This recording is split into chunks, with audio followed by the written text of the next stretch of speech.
What's going on, guys? This is Empty Box, and today we're going to be talking about Project Cars, because there's some things that I want to talk about, things that I consider very important to myself, and I'm not even going to be talking about the game itself. This is not a review or anything like that. For those of you guys who are awaiting a review from me on Project Cars, I will be doing one. I have to play the game to be able to do a review on said game. That's how it works, obviously, so just give me some time. It takes times. But what I want to talk about in this video are some topics regarding Project Cars, and this is going to be very freeform, non-structured or anything like that, and not even relating to the gameplay itself. That is what a review is for, and that's kind of why I wanted to do this separate video from the review, because these are topics that I personally consider things that I want to talk about. I want to bring it up to people who may or may not be aware, and things like that. Because, again, a lot of this is common knowledge if you've been following Project Cars, or if you're, somewhat interested in it, or you're in the sim racing side of things and you just hear the news and things like that. But for a lot of you people, I'm sure this is going to come as total surprises to you. What you're seeing in the background is my first career mode race on the release version of the game. I've basically done 2 laps around this track in this car, although I will say Donington Park is one of my favorite circuits out there in sim racing, so I know my way around this place even though I haven't done any laps in this car around there. The game is set to 100% difficulty with no assists or anything like that. But again, gameplay not the focus. What I do want to talk about though, and what I'm going to start off with, is world of mass development. This is something that doesn't get enough talk with Project Cars, in my opinion, because it is a very significant thing on both sides of the fence wherever you stand on Project Cars. So what is World of Mass Development? Basically, it was the community group that shaped and influenced the way Slightly Mad Studios made Project Cars. The whole For Racers by Racers tagline that Slightly Mad Studios likes to flaunt around in relation to Project Cars is indeed true. The community did influence this game. The community did make decisions on this game and shape the way the game eventually has come out. Essentially, the world of mass development could be almost looked at in the same way, in a very easy to understand concept, as early access on steroids.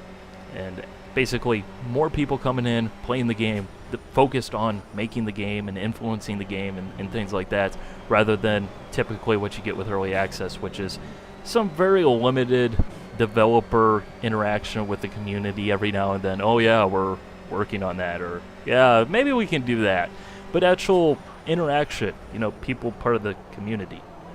Now, understandably so, to become a member of World of Mass Development, you needed to essentially fund Project Cars. Now, the World of Mass Development concept will be used on future games, so don't take it as World of Mass Development always means Project Cars. However, for the scope of this video, seeing how we are talking about Project Cars, if I get the two confused, or if I'm talking about World of Mass Development, I'm pretty much talking about as it relates to Project Cars. By becoming a member of the World of Mass Development, you are essentially funding Project Cars. You are helping it develop. You are giving Slightly Mad Studios money to make the game happen, not dissimilar to early access. Now, due to the nature of what was being attempted and what the World of Mass Development was to Project Cars, essentially shaping how the game was made, this was started pretty much as the game started. Now, as most of us know, usually when you see a game released into early access, it's somewhat complete. It has features, it has direction, you know kind of what to expect, and things like that. There's a bit more game there, it's a bit more polished for what it is, whereas because of what World of Mass Development was, the very beginning was pretty much playable in Project Cars. Like the very, very beginning, when who knows what could come out of it. Now, because of the way that the game was developed, with builds being pushed to what essentially would end up being end users, being players, naturally they formed opinions. Naturally, videos ended up on YouTube, and screenshots were posted, and thoughts were posted on various forums and things like that, as pretty much everybody, including I'm pretty sure Slightly Mad Studios, expected. Now, this had 2 different effects. First of all, a lot of people were talking about Project Cars because it was out there. It is something that was unique and developing, and even people who weren't World of Mass Development members could still see this game develop throughout the various upgrades and things like that through sites like here on YouTube. And second of all, and in defense of Project Cars, and rightfully so, a lot of people saw a lot of buggy, broken crap that really had no influence on things in terms of when the game actually ended up being released and things like that, which also led to something that is very, very, very important that I absolutely must talk about, and that is the culture of, but it's pre-alpha. Let's just keep that concept of the community and the hype generation on the back burner. That's going to come a little bit later on in the video. And the reason why we're going to back burner that discussion right now is because there's something else that influences that discussion, whether or not people want to admit it. And that is Project Cars, World of Mass Development, is not an investment. But it is. But it isn't. But it is. But it isn't. Sounds confusing, doesn't it? Because it is. It really is. Project Cars legally was not an investment. Because if it was an investment, different things would have to be done, different criteria would have to be met, and things like that. It could not legally be considered an investment because it legally wasn't an investment. However, there was profit sharing involved. There is profit sharing involved with Project Cars, which essentially means that if you were a backer, if you bought into the World of Mass Development concept, if you helped to fund Project Cars, depending on how well the game sold, how much profit was made, you would actually receive money back, potentially actually making more money, which sounds like an investment. Now, because the game to a lot of people was indeed an investment, a lot of people ended up investing a lot of money, as in a lot of money. Like, a lot.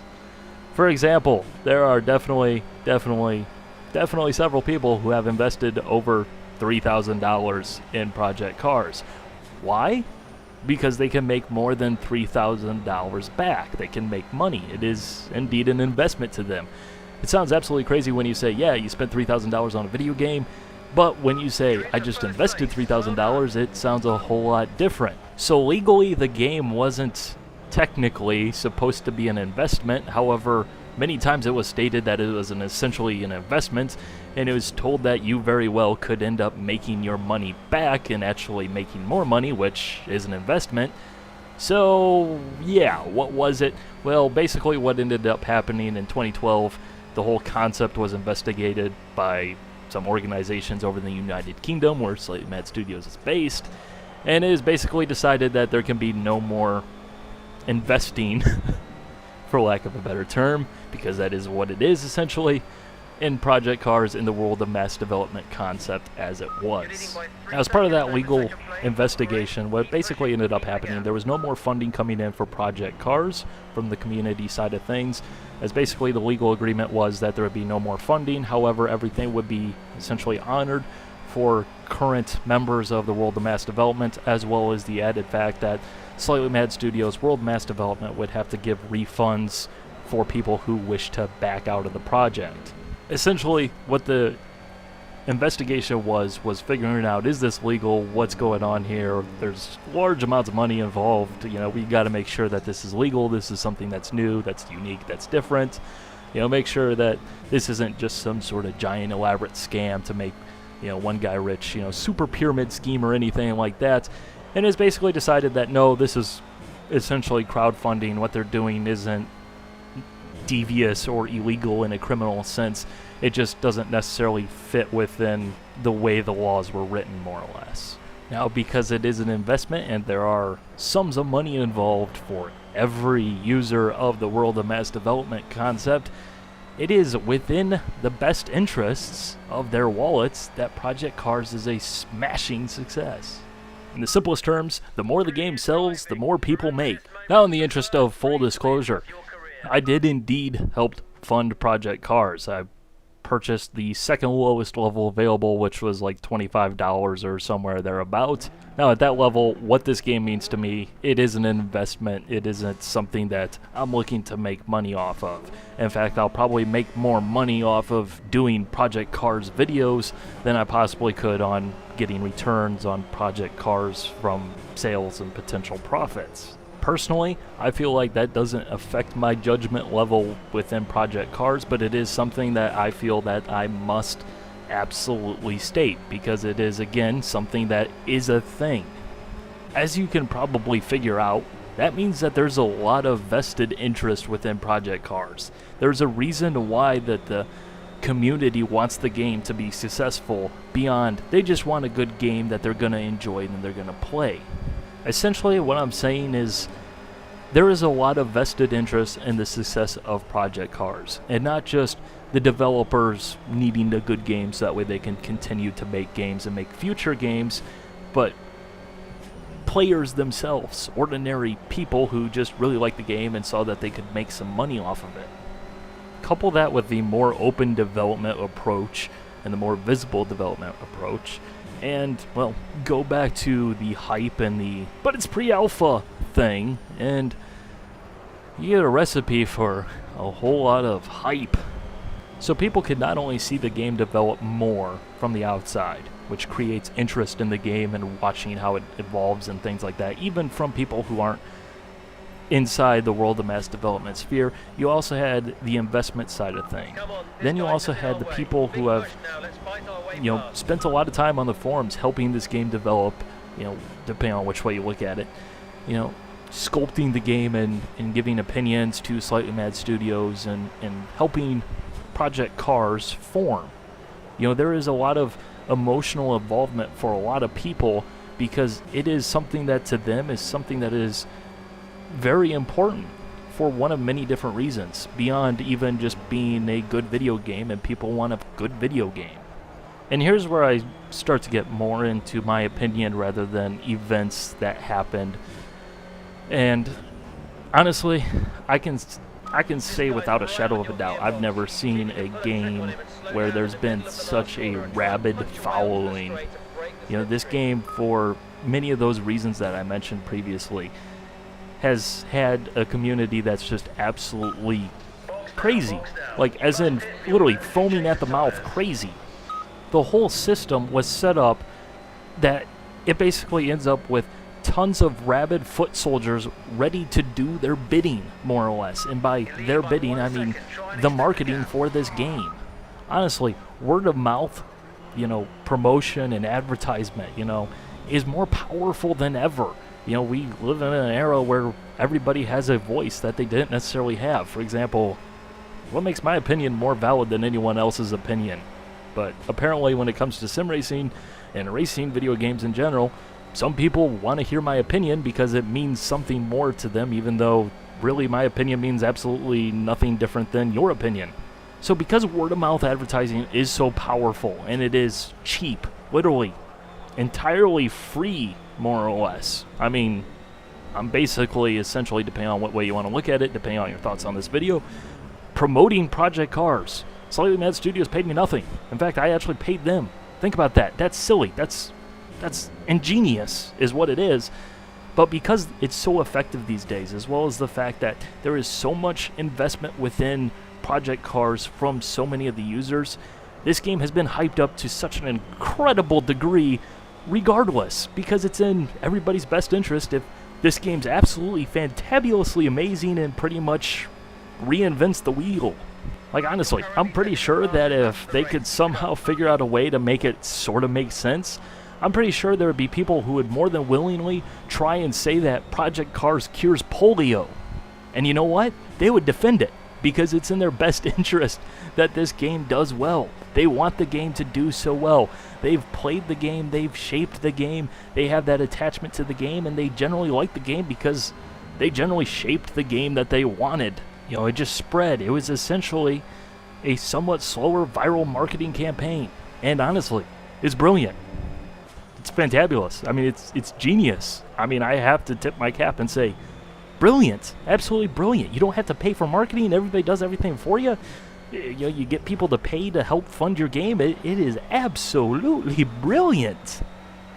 It really is incredibly simple. The guys who really like the game, they do the footwork, and then that spreads, and it spreads and spreads, and to the point where, honestly, I can say this as someone who has made an occasional Project Cars video or two over the years.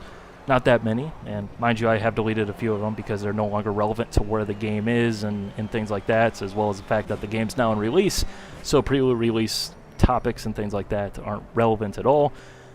But because that has happened, I honestly felt like when I did my last Project Cars video, I had people who had never even freaking played the game telling me, who actually has played the game, who actually was playing the game there on screen, what the game is and what it isn't. Like, somehow the issues that I see are not valid because they haven't seen the issues, because they've never played the game, because they don't know better. And yes, this is, the modern internet culture thing in a nutshell anyways, but that's how silly it got. Okay, wrapping up this video, or I should say, final thing for this video, and I'm laughing not because I'm making fun of the game. I'm laughing because this topic is so preposterous, but again, is something that the hype machine just hyped and hyped and hyped. And that is the handling development on this game. As pretty much everybody and their grandmothers know by now, Ben Collins worked on this game and gave feedback as to the handling and how it should be and things like that. Ben Collins, the Stig, pretty well-known guy within driving and racing. Guy on Top Gear, white suit, helmet, never talks, listens to strange stuff on the radio. The Stig, you may have heard of him. Yeah, goes by the name Ben in the real world. He's working on the handling. Nicholas Hamilton, Hamilton, yeah. Lewis Hamilton's brother is working on the handling for this game, and yes, he is a race car driver. Then you have Ollie Webb, who probably most people have never heard of, but an accomplished racer himself. And then, of course, at the end of things, once Project Cars was a little bit further along, you had the, let's say, somewhat controversial Renee Rast videos, which, of course, the Project Cars community picked up on those, and they just ran like wildfire to the point where it just poured more fuel on the hype machine. Even though the reality is, there's nothing different or unique about that. For example, over the course of development of the iRacing V8 supercars, do you not think that iRacing once bothered to ask Scott McLaughlin or Shane Van Gisbergen how to drive a V8 supercar and what it should drive like and where the physics need to be improved? Do you not think they extended that offer? Like, really? You don't? Okay, you're silly. I mean, it is positively preposterous. Do you not think that these developers who are working on trying to get the most realistic experience available on your home PC of driving a race car and what happens physically are not capable of getting race car drivers to test out their game? Because it's silly. It's absolutely silly. Like, allow me to switch gears here to illustrate my point a little bit. How many real-world airline pilots play Flight Simulator? Or some flavor of Flight Simulator. Your answer is going to be a lot. Why?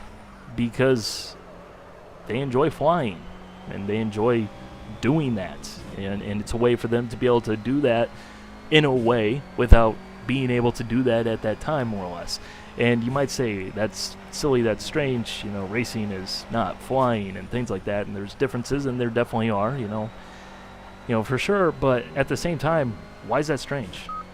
I mean, playing video games isn't strange at all. I mean, it's no longer this thing where, like, if you're over the age of, 17 and you're still playing video games, you're like a weirdo or a creep. It's perfectly normal. In fact, it's probably actually considered abnormal if you don't play video games. Like, do race car drivers not play video games because they're race car drivers? Do they not play racing games because they're race car drivers?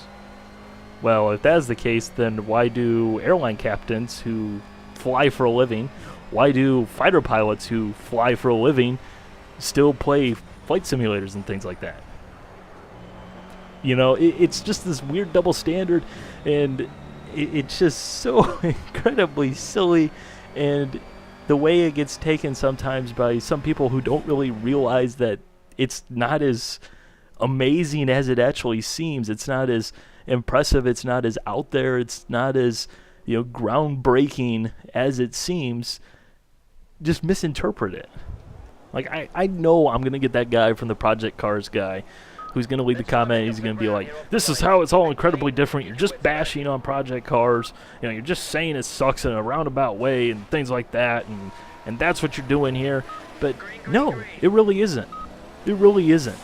I'm trying to hopefully get you guys out there, hopefully, to see things more clearly. Realize that there is a heck of a lot of BS surrounding this game, for better and worse. Like I mentioned earlier, there are a lot of people that are basing this game off of a torrented build that was still way far from completion because that's all they know. They don't have the context. They don't know that. They've seen videos on YouTube where the AI is doing barrel rolls and stupid things like that are just like horrendously broken. They're judging the game on that, which clearly isn't entirely the reality. It's like you have that side who doesn't really have any sort of an accurate basis to go on, and then you have the side that will just try and brutally shove Project Cars down your throat. And, again, the purpose of this video is to remind people of how things kind of got here and some of the things that may influence things that are said and things like that, and to look at the sources more or less. For example, if I had, sizable amounts of cash involved in this ordeal, and I was looking to hopefully make some money off of it, I was looking at it as an investment, which, as I mentioned earlier, I wasn't. But if I were doing that, do you not think that I would be saying, hey, you got to buy this game? It's flipping awesome. It's amazing. Buy this game, best game ever. Because if people buy the game, if the game sells well, I would end up making money. I'd be a fool not to. It wouldn't be in my best interest, in my wallet's best interest at least, to do so. Like, you have to be able to look at things. You have to be able to look at the sources and consider what's going on and be able to actually evaluate things. Okay, with that said, I'm ending the video here. I think 20 minutes of ranting is more than enough for one video, so hope you guys enjoyed. Bye.